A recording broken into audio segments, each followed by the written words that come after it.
안녕하십니까? 이번에는 23년 한 해를 보내며 라는 제목으로 여러분과 대화를 나눠보겠습니다. 부제는 주의 목전에는 천년이 지나간 어제 같으며 시편 90편 1절을 정해봤습니다. 뱅크 오브 아메리카는 통상 7거래일로 구성되는 연말 강세장, 이를 보통 산타 랠리라 그러죠. 이 랠리의 기간이 길어졌다면서 연말 연초 주가 상승에 대해서 낙관론을 폈습니다. 통계에 따르면 1928년 이래 12월 마지막 10거래일 동안 S&P 지수가 72% 확률로 상승했고 수익률은 평균 1.17%였다고 합니다.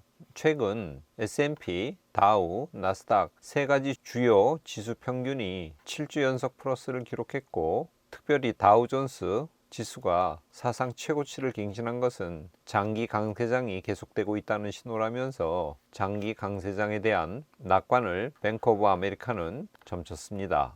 미 연준이 내년도 금리 인하를 시사하면서 주요 투자은행이 내년도 미국 증시를 낙관적으로 보기 시작했습니다. 뱅크 오브 아메리카가 내년도 S&P 500 지수를 5,000포인트 돌파할 것으로 전망했는데, 골드만삭스는 여기에 한술 더 떠서 내년에 5,100까지 갈 것이라고 기존 전망을 8.5% 상향 조정했습니다. 산타 랠리뿐만 아니라 내년도 증시를 낙관적으로 보는 견해가 점차 확산되고 있습니다. 하지만 내년도 주식 전망을 비관적으로 보는 견해도 있습니다. 월가의 대표적인 강세론자로 꼽히는 마르코 콜라노빅 JP모간 수석 전략가는 연준이 금리를 공격적으로 인하할 가능성이 그렇게 크지 않다고 보고, 고용시장이 급격히 악화되지 않는 한 연준은 통화정책을 계속 타이트하게 유지할 것이라고 하면서 내년에 연준의 고강도 긴축의 여파로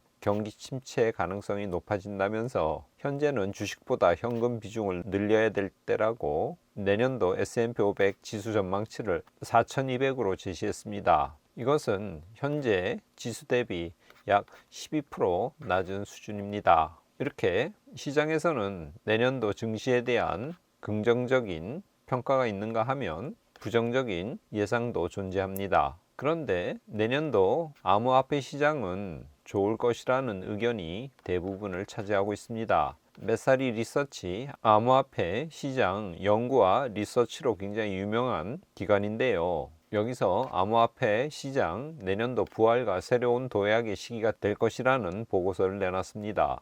월가에서 암호화폐 거물로 불리우는 마이크 노보그라츠 갤럭시 디지털 최고 경영자도 최근 암호화폐 강세론을 주장하고 나섰습니다.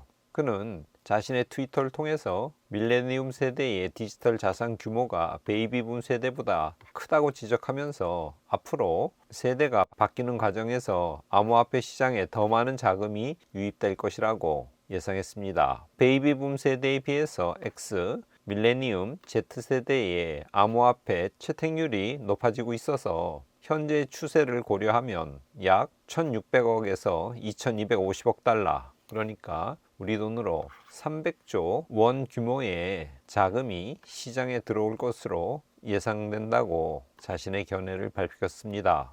저도 2024년은 모든 자산이 디지털화되고 토큰화되는 시기에 원년이 될 것이라는 견해에 동의하고 있습니다. 싫든 좋든 암호화폐 시장 내년도에 많은 관심을 갖고 주시해야 된다고 생각하고 있습니다. 지난주 금요일 22일 기준으로 올해 코스피 16.8%, 거의 17% 상승했습니다. 작년에는 약 25%가량 하락했죠. 작년과 비교할 때 하락분을 코스피는 온전히 회복하지 못한 상태로 올해 시장을 마칠 것 같습니다. 22일 기준으로 S&P 500 차트는 올해 24%가량 상승했습니다. 작년도 약 19% 하락한 데 비하면 작년 하락분을 올해 거의 다 만회했다고 볼 수 있겠습니다. 나스닥의 상승률은 더 놀랐습니다. 올해 44% 올랐습니다. 그래서 작년 하락분 33%를 만회하고 더 높이 올라와 있는 상태입니다. 금선물 차트 올해 대략 12% 올랐습니다. 작년에도 4%가량 올랐는데 금은 작년에 이어서 올해는 더 많이 상승했습니다. 특별히 10월 중순 이후에 상승세가 두드러지죠.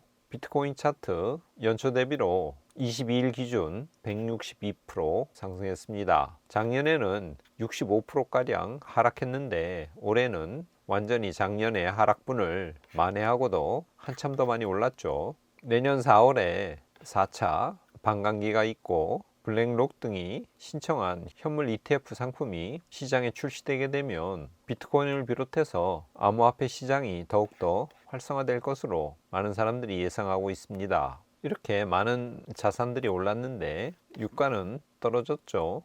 9월 서부 텍사스 중진류 91달러에서 현재 대략 75달러까지 하락한 상태입니다. 유가는 22년도에도 대략 12%가량 하락했는데 23년도에 들어서 1월 1일 날 약 배럴당 78달러로 시작됐는데 지금 75달러니까요. 올해 들어서도 마이너스 4.7% 하락한 상태입니다. 개신교 호감도가 주요 종교인 불교, 천주교에 비해서 4년 연속 계속 가장 낮다는 통계가 발표되었습니다. 마지막 그래프가 각각 23년도 통계인데요. 불교는 호감도가 52.5%, 천주교는 51.3%인데 개신교는 33.3%로 호감도가 20%가량 뚝 떨어지죠. 그 다음이 원불교, 이슬람교 순입니다. 3대 종교 호감도는 지난해에 비해서 올해 모두 높아졌는데 불교는 5.4점이 높아졌고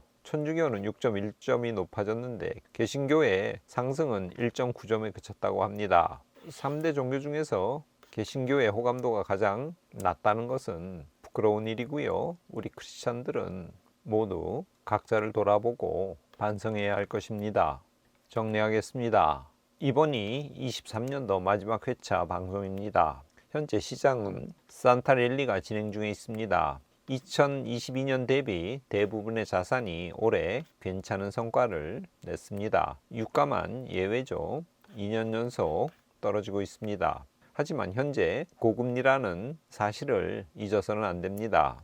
연준이 생각보다 금리를 빨리 안 내릴 가능성도 있다는 경고의 목소리가 여기저기서 나오고 있습니다. 그렇기 때문에 내년도 경기 전망을 너무 장밋빛으로 보는 것에 대해서는 약간의 경계심을 품고 있어야 될 것입니다. 내년이 암호화폐 시장의 부활과 도약의 해가 될 것이고 장차 암호화폐 시장에 300조 원의 자금이 유입될 것이라고 하는 긍정적인 전망들이 지금 쏟아져 나오고 있습니다. 저도 이러한 견해에 동의를 합니다. 그래서 우리 기존 포트폴리오 S&P 500 40, 미국 고배당주 40, 금 10, 비트코인으로 대표되는 암호화폐 10 이런 비율로 포트폴리오를 짰는데 내년도에는 35, 35, 10 그리고 암호화폐를 10에서 20으로 변경할 것을 여러분께 권합니다. 다음 주 새해 첫 방송에서 40대 40대 10, 10의 비율로 투자했을 때 23년도 얼마만큼의 수익을 올렸을지 제가 말씀드리겠습니다. 그리고 내년도 마지막 방송에서 35, 35, 10, 20 비율로 투자했을 때 얼마의 수익을 올리게 될지 알려드리겠습니다. 새해에도 계속 경우에 드론드론에 많은 관심과 애정을 쏟아주시고 계속 영상을 시청해 주시면 감사하겠습니다. 개신교 호감도가 3대 종교 중에서 4년 연속 꼴찌라는 것 우리 크리스찬들이 모두 반성해야 할 것입니다. 23년 마지막 방송 시편 90편 1절에서 4절 말씀을 가져왔습니다. 제가 읽어보겠습니다. 주여 주는 대대에 우리의 거처가 되셨나이다. 산이 생기기 전 땅과 세계도 주께서 조성하시기 전 곧 영원부터 영원까지 주는 하나님이시니이다. 주께서 사람을 티끌로 돌아가게 하시고 말씀하시기를 너희 인생들은 돌아가라 하셨사오니 주의 목전에는 천년이 지나간 어제 같으며 밤의 한순간 같을 뿐임이니이다. 하나님은 우리가 거할 거처가 되시는 분이십니다. 그래서 인간은 그분의 품 안에서 지내는 존재이죠. 하나님은 영원하십니다. 땅과 세계가 조성하기 전에 영원부터 영원까지 하나님께서는 하나님으로 계셨죠. 창조주이신 하나님은 우리에게 생명을 주셨습니다. 그리고 걷어가시는 분이시기도 합니다. 그래서 사람을 티끌로 돌아가게 하시죠. 너의 인생들은 돌아가라, 그렇게 명하시는 분이시기도 합니다. 그 하나님 앞에서 절대적인 영향력을 행사하는 듯한 시간조차 힘을 잃고 무력해지며 무의미해집니다. 그래서 한순간이 천년 같고 천년이 하루 같게 되죠. 주의 목전에는 천년이 지나간 어제 같으며 밤의 한순간 같을 뿐임이니이다 라고 시편 기자는 고백하고 있습니다. 1년이 훌쩍 지나갔습니다. 꽹우의 드론드론 시청자 여러분, 주님의 목전에서는 천년이 어제 같음을, 하루 같음을 잊지 않으시기를 바랍니다. 하나님은 우리의 거처가 되시는 분이십니다. 아무쪼록 전능하신 창조주 하나님과 함께 새해를 맞는 여러분이 되시기를 바랍니다. 끝까지 시청해 주셔서 감사합니다. 오늘은 이것으로 마치겠습니다.